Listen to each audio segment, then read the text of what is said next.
Hello साथियों, मैं B L लूणा मेरे यूट्यूब चैनल स्टडी टाइम में आपका हार्दिक स्वागत करता हूं। हम हिंदी साहित्य का इतिहास और हिंदी व्याकरण के क्वेश्चनों का अध्ययन कर रहे हैं और इसी क्रम की ये हमारी 35 नंबर की क्लास है। अगर आप चैनल पर पहली बार विजिट कर रहे हो तो चैनल को सब्सक्राइब कर ले, बेल आइकन को ऑल पे प्रेस कर ले ताकि मेरे आने वाले हर वीडियो का नोटिफिकेशन आपको मिलता रहे। अगर वीडियो पसंद आती है तो इसको लाइक करें, अपने दोस्तों के साथ में भी शेयर करें और वीडियो को अंत तक पूरा वॉच करें और आप मेरे को बताएं कि आपके कितने क्वेश्चन है वो सही हो रहे हैं। तो देखिए, पहला क्वेश्चन है हमारा, वो है दिक जीवन जो पाता ही आया है विरोध, ये पंक्ति किस कवि की है? जयशंकर प्रसाद की, महादेवी वर्मा की, निराला की और रामनरेश त्रिपाठी की। तो ये जो पंक्ति है, दिक जीवन जो पाता ही आया है विरोध, ये हमारी निराला की है। स वाला ऑप्शन इसका राइट आंसर है। निराला है, इस निराला का पूरा नाम क्या था? सूर्यकांत त्रिपाठी निराला, सूर्यकांत त्रिपाठी निराला था। इसके अलावा ये जो पंक्ति है वो ली कहां से है? तो ये जो राम की शक्ति पूजा है, राम की शक्ति पूजा, वहां से ली गई है। कविता है राम की शक्ति पूजा निराला की, वहां से ये पंक्ति ली गई है। ऐसे क्वेश्चन पूछे जा सकते हैं। 2 नंबर क्वेश्चन देखिए, नारी तुम केवल श्रद्धा हो, ये पंक्ति किस कवि की है?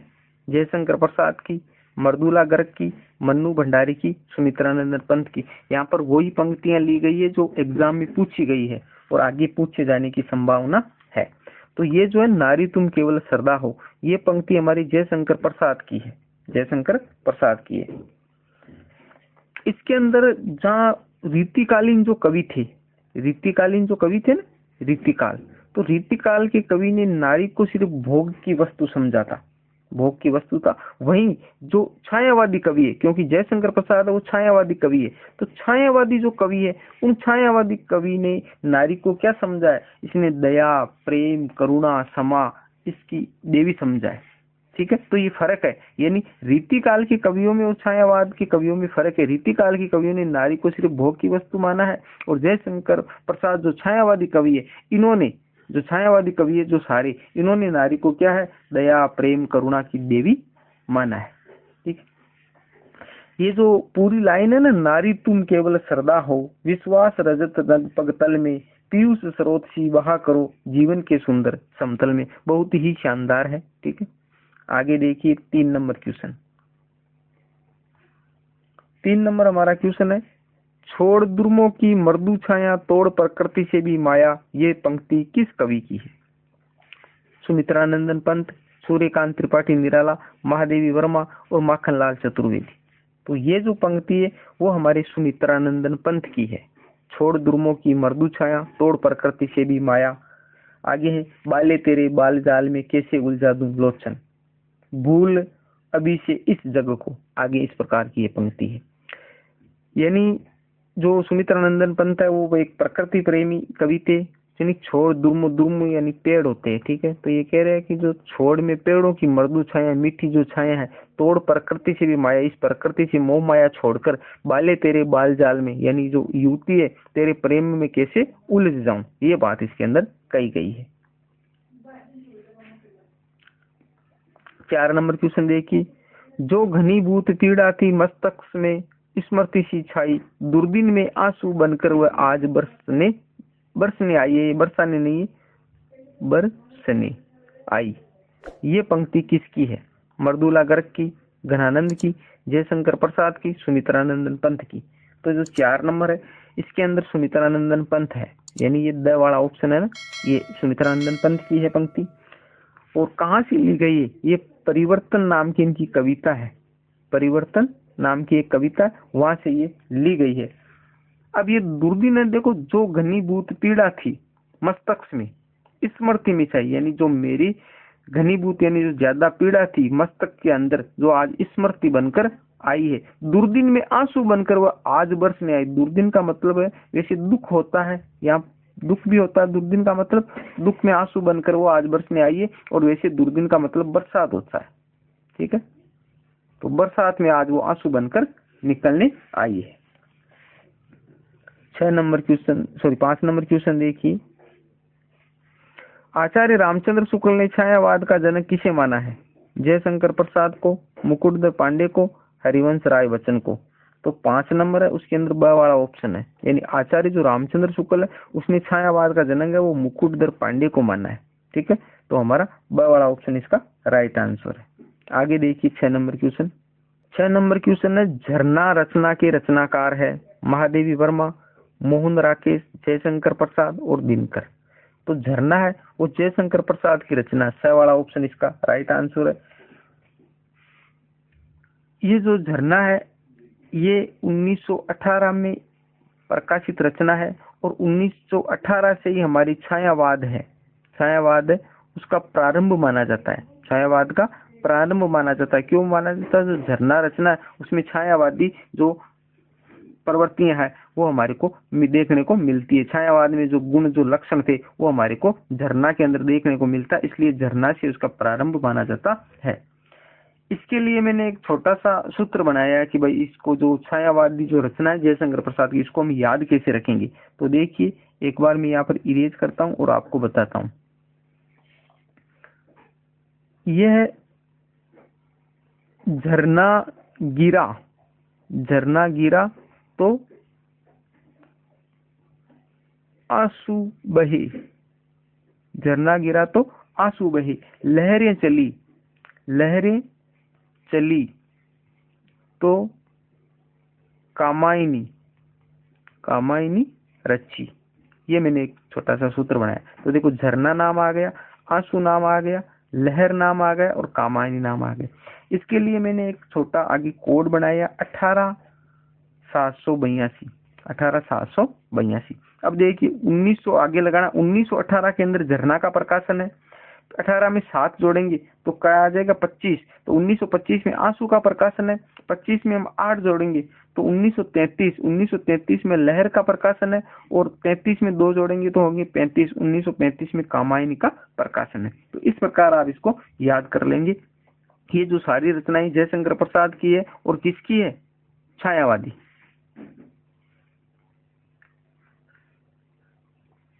7 नंबर देखिए, निम्न में से कौन सी रचना जयशंकर प्रसाद की है? उर्वशी, वन मिलन, अयोध्या का उद्धार, ये सभी। तो देखिए ये जो सारी रचनाएं वो हमारे जयशंकर प्रसाद की, द वाला ऑप्शन है। इसके अलावा भी बहुत सारी रचनाएं जो जयशंकर प्रसाद की है, जैसे प्रेम राज्य हो गया, प्रेम राज्य ये भी जयशंकर प्रसाद की है। शोकोच्छ्वास है, कानन कुसुम है, इसके अलावा प्रेम पथिक है, करुणालय है, महाराणा का महत्व है। ये सारी जो रचनाएं वो हमारी किसकी है? जयशंकर प्रसाद की है। आगे देखिए 8 नंबर क्वेश्चन, जयशंकर प्रसाद का जन्म हुआ था 1889 ईस्वी, 1895 ईस्वी, 1900 ईस्वी, 1910 ईस्वी। तो जयशंकर प्रसाद है उसका जन्म है वो 1889 ईस्वी में हुआ था और मृत्यु की बात करें तो 1936 ईस्वी में इनकी मृत्यु हुई थी। तो ये याद रखना है, इनकी जन्म और मृत्यु इनसे संबंधित क्वेश्चन पूछा जाता है। कहीं कहीं गाइडों में 1937 भी दिया हुआ है। ठीक है, तो दोनों ऑप्शन साथ में नहीं आएंगे, 36 आएगा तो 37 नहीं आएगा, बाकी आप दिमाग में थोड़ा रखना है इनको। 9 नंबर क्वेश्चन देखिए, कामायनी किस श्रेणी की रचना है? खंड काव्य, मुक्तक काव्य है, यहाँ पर कवि नहीं है, मुक्तक काव्य, महाकाव्य, इनमें से कोई नहीं। तो कामायनी है वो एक महाकाव्य। कामायनी किस श्रेणी में आता है? महाकाव्य की श्रेणी में आता है। किसकी रचना है? जयशंकर प्रसाद की है, जयशंकर प्रसाद के ऊपर आ गया था। इसमें 15 सर्ग है। कितने सर्ग है? 15 सर्ग है। इसका प्रकाशन वर्ष की बात करें तो 1935 ईस्वी है। मनु और श्रद्धा इसके क्या है? मुख्य पात्र है, मनु और श्रद्धा, याद रखना है। 10 नंबर क्वेश्चन देखिए, कामायनी का 10 नंबर सर्ग है संघर्ष, सोपन, श्रद्धा, ईर्ष्या।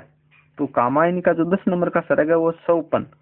कौन सा है? सोपन। इसके लिए भी मैंने एक सूत्र बनाया, देखो, काश KVL इंग्लिश में बनाया ये, तो फिर बनाया है हमने कर्म से ईर्ष्या ईड़ा बनी, कर्म से ईर्ष्या ईड़ा बनी। सौपन में संग्रह से निर्वेद हुआ। सौपन में संग्रह से निर्वेद निर्वेद हुआ। दर्शन के रहस्य को समझकर, दर्शन के रहस्य को समझकर अहो आनंद हुआ, आनंद हुआ। इस प्रकार मार यहाँ पर दिक्कत है लिखने में, तो आनंद हुआ, आनंद हुआ, इस प्रकार ये लाइन है। तो देखिए काश केवीएल, तो सी से हो जाएगा हमारा चिंता, ए से हो जाएगा आशा, स से हो जाएगा श्रद्धा, एस से श्रद्धा हो जाएगा, के से हो जाएगा कामना, वी से हो जाएगा वासना और एल से हो जाएगा लज्जा। तो 6 सर्ग तो ये हो गए। फिर ये कर्म 7 नंबर सर्ग, ईर्ष्या 8 नंबर, फिर ईड़ा 9 नंबर और 10 नंबर देखो ये सौपन आ रहा है। 11 नंबर संघर्ष, 12 निर्वेद, 13 दर्शन, 14 रहस्य और 15 आनंद। तो ये इसमें पूरा 15 सर्ग है। तो सूत्र समझ में आ गया। काश केवीएल, कर्म से ईर्ष्या ईड़ा बनी, सौपन में संग्रह से निर्वेद हुआ, दर्शन के रहस्य को समझकर अहो आनंद हुआ, आनंद हुआ, आनंद हुआ। ये आनंद शब्द मैंने 3 बार लिया तुक मिलाने के लिए, बाकी एक ही है आनंद। ठीक है, आगे देखिए 11 नंबर क्वेश्चन। 11 नंबर हमारा क्वेश्चन है, निम्न में से शुद्ध वाक्य है। निम्न में से शुद्ध वाक्य है। मोहन 20 तारीख के दिन आएगा। वह रोज पानी से पौधों को सींचता है। वह मंगलवार को व्रत रखता है। देश में अराजकता की समस्या बढ़ गई है।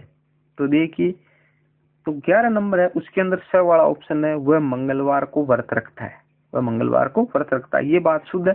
बाकी अ वाला वो गलत है। ये आएगा मोहन 20 तारीख को आएगा। मोहन 20 तारीख को आएगा, क्योंकि तारीख और दिन डबल नहीं आएगा। ठीक है, एक ही चीज है। तो मोहन 20 तारीख को आएगा।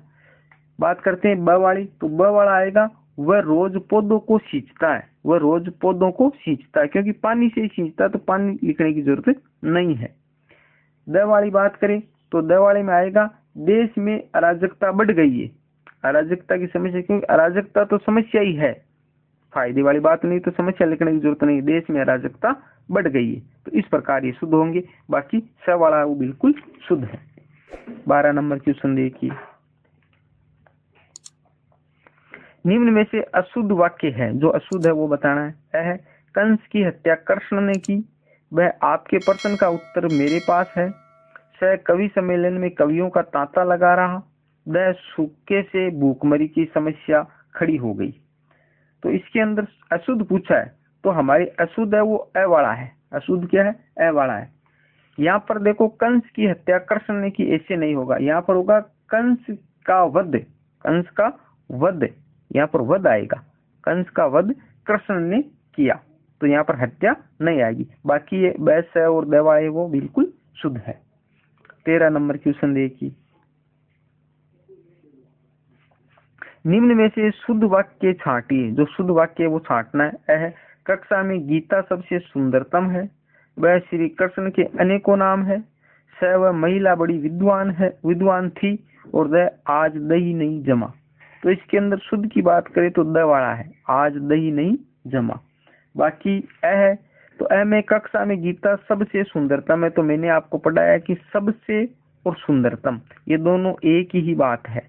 सुंदरतम यहाँ ऐसे आता कक्षा में गीता सुंदरतम है, या आता कक्षा में गीता सबसे सुंदर है। तो ये दोनों एक साथ नहीं आएंगे, इसलिए ये गलत हो गया। श्री कृष्ण के अनेकों नाम में, तो अनेकों नहीं आएगा। अनेक है वो भी अपने आप में ज्यादा का बोध करा रहा, तो अनेकों वो गलत है, अनेक ही आएगा यहाँ पर। और वह महिला बड़ी विद्वान थी, विद्वान नहीं होता है, वो विदुषी होगा। महिला आई है तो विदुषी होगा, विद्वान नहीं होगा। तो ये बातें ध्यान में रखनी है। बाकी द वाला ऑप्शन है वो इसका राइट आंसर है। 14 नंबर क्वेश्चन देखिए, प्यास के मारे उसका प्राण निकल गया। इस वाक्य में किस प्रकार की गलती है? मुहावरे संबंधी, वचन संबंधी, कर्म संबंधी और विशेषण संबंधी। तो इसमें वचन संबंधी गलती है। प्यास के मारे उसका प्राण निकल गया, यानी यहाँ आता प्यास के मारे उसके, क्योंकि प्राण है वो एक बहुवचन है, यानी बहुवचन के लिए काम में लेते हैं। प्राण है हमेशा बहुवचन में आता, तो उसके आता प्यास के मारे उसके प्राण निकल गए। तो इस प्रकार यहाँ पर वचन संबंधी गलती है, उसके प्राण आता। 15 नंबर क्वेश्चन देखिए, इनमें से अशुद्ध वाक्य है, जो अशुद्ध है वो बताना है। क्या है? चाय में कौन गिर गया, वह पुस्तकों में ये श्रेष्ठ है, स वे अच्छे अध्यापक है, द वे लोग जा रहे हैं। तो 15 नंबर है, उसके अंदर ए वाला ऑप्शन है वो गलत है। चाय में कौन गिर गया नहीं, चाय में क्या गिर गया, चाय में क्या गिर गया, ये बात आएगी। बाकी बैस है और द है वो बिल्कुल शुद्ध है। तो ये 15 क्वेश्चन थे जो हमने इस क्लास के अंदर देखे। उम्मीद करता हूँ ये क्लास आपको अच्छी लगी होगी। अच्छी लगी है तो इसको लाइक करिए, अपने दोस्तों के साथ में भी इसको शेयर करिए, और अभी तक आपने चैनल को सब्सक्राइब नहीं किया तो सब्सक्राइब कर ले। आपके कितने क्वेश्चन सही हुए वो मेरे को आप कमेंट करके बताइए। मिलते हैं अगली वीडियो में, तब तक के लिए जय भीम, जय भारत।